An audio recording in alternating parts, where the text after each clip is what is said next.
which we'll draw as stars. And these stars are outside the body. So this could be an airway, this could be inside the GI tract, etc., etc. So this virus goes in and latches on to cells, receptors, and it causes these cells to become infected with the virus. And of course, the virus takes over the machinery of the cells, and it causes it to make more of it and proteins. And so these cells will be coated with these proteins on the outside. And of course, more particles are made, these cells explode, and they release more and more of these virus particles. So what is going on at this point is you've got, here on the blood side, you've got things called cells, which are blood cells, and one of those cells is called an antigen-presenting cell. And so these cells start to go in and extravasate from the blood into the tissue, and they're able to recognize these cells that are abnormal because of these abnormal proteins on the surface. So these antigen-presenting cells envelop and destroy these virally infected cells. So let's show a little bit more of a close-up of how that happens. So we have this antigen-presenting cell, and inside the antigen-presenting cell is the cell that is infected with virus, and it's got virus particles on it. And so what's very important what this antigen-presenting cell does is it presents the antigen. So here is the antigen presented on the outside of that cell. This is the most important thing that the antigen-presenting cell can do, because what it then does is it meets up with something called a Th1 response, or a CD4 positive cell. And this cell here is the mastermind behind your cellular-mediated immunity, because this antigen here will latch on to this CD4 positive Th1 cell, and it will release IL-12, which is a chemical that comes from the antigen-presenting cell that stimulates this cell to go and fight anything that looks like this on it, that antigen. And so there's major responses that can occur. Number one is that these Th1 CD4 cells will then stimulate another type of T cell called the CD8 cells, and those are killer cells. And they go out, and all they do, they will kill any cell that has those antigens on it.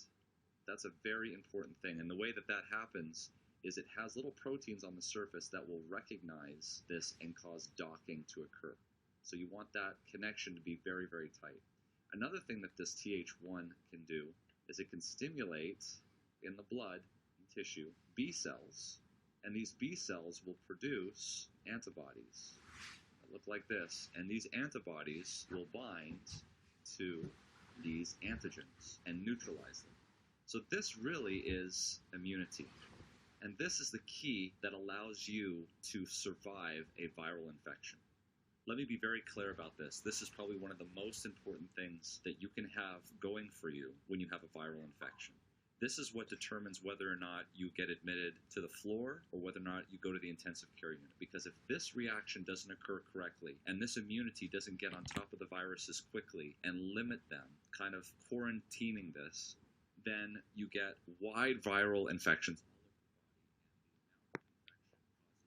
Immunity die. And so while the best way to prevent you from ending up having something bad happen from coronavirus is to avoid getting the virus,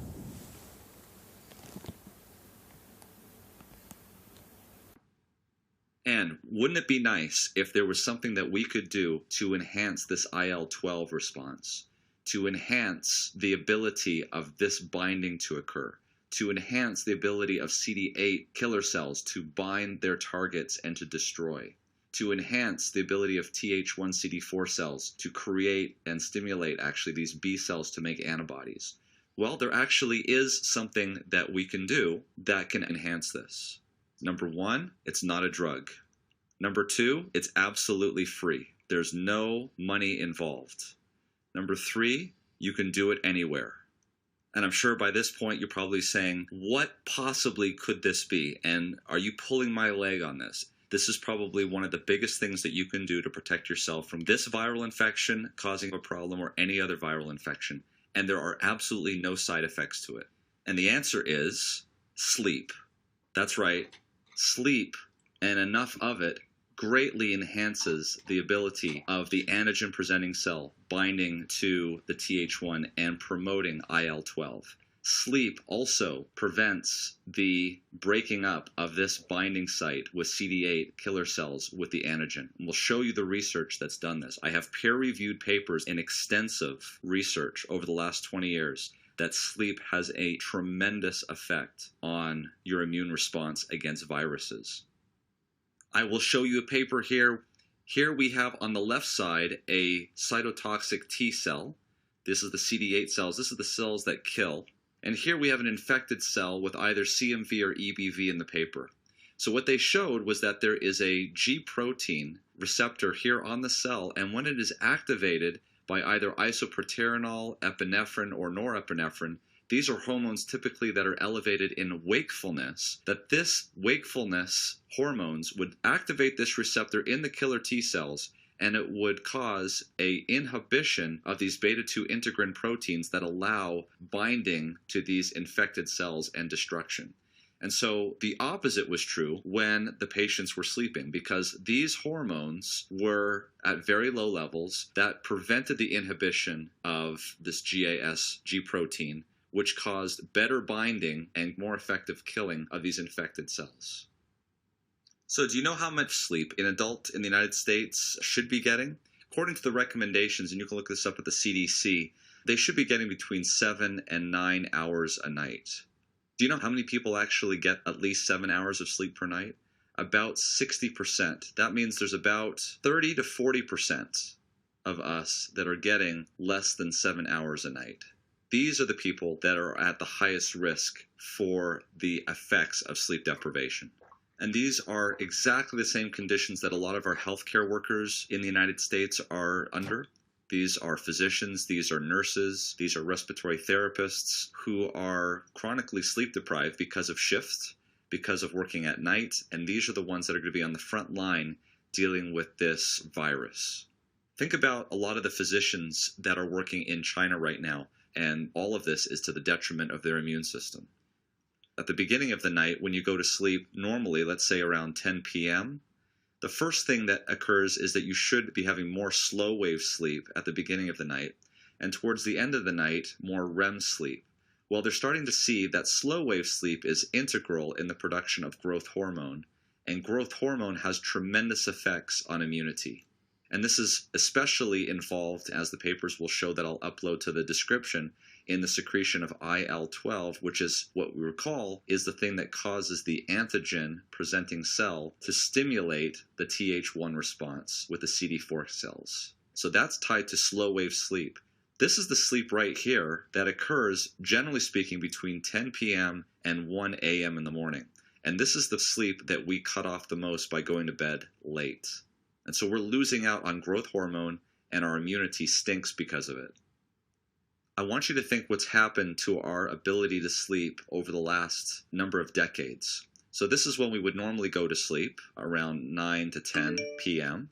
And occasionally people would wake up in the middle of the night and be awake for a little bit, and then they would get up again in the morning around 5 to 6 a.m. This is the time that we used to have for sleeping. And how much time is that? So from about 9 to 5 would be about 8 hours of sleep. According to the CDC and most of the research, plenty of time. But what's happened, because we've moved away from an agrarian society to more of an urban society, we've had to push this back because we have to get up earlier because of traffic. And what's happening is we're living out in the suburbs, we're living further out, and all the jobs are in the cities, and so there's traffic. And so sleep has taken a big toll there, and we're not able to get as much sleep. But on the other side, there's also been a push, and why is that? Because of electricity. And the other thing is electronics. So think about iPads, smartphones in general. 20 years ago, television, movies, internet, all of those sorts of things. And so the key here, though, is all of this is light that's stimulating the eyes. And when you stimulate the eyes with bright light, it pushes your circadian rhythm and delays it.